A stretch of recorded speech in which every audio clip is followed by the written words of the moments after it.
belajar itu sebenarnya bukan cuma hak istimewa manusia doang. Semua makhluk hidup dari yang bisa ngoding sampai yang gak punya tulang punggung pun bisa belajar. Seperti cacing tanah yang kerjanya muter-muter di lumpur tanpa tahu arah hidup.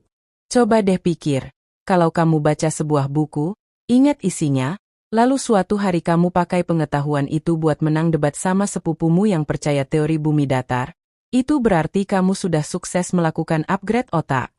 Kita semua mungkin ngerasa udah tahu apa itu belajar. Anak kecil belajar jalan, gamer belajar combo baru, bahkan kecoa bisa belajar kabur tiap ngeliat kita bawa sandal jepit. Tapi begitu kita duduk dan mencoba serius mendefinisikannya, otak kita langsung ngelak kayak laptop kentang.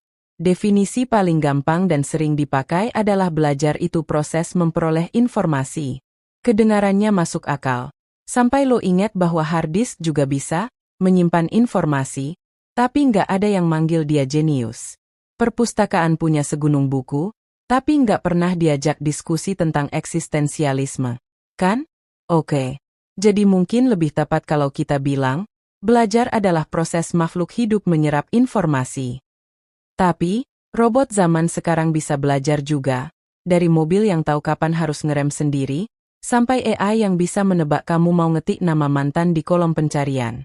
Jadi, kalau makhluk hidup doang yang dianggap bisa belajar, algoritma Google pasti bakalan protes.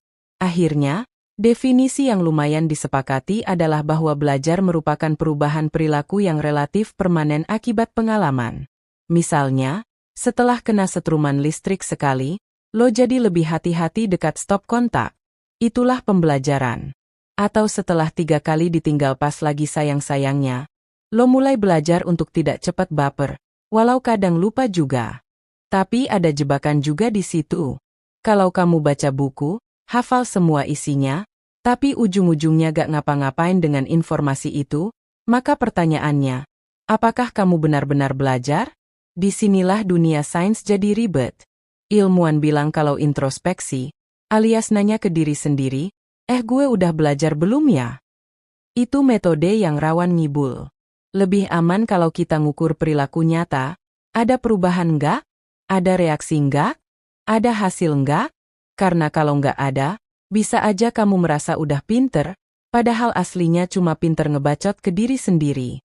Jadi, kalau kamu merasa udah belajar banyak, akhir-akhir ini, tapi hidupmu gitu-gitu aja, kamu yakin udah beneran belajar? Atau cuma koleksi insight buat bahan story Instagram?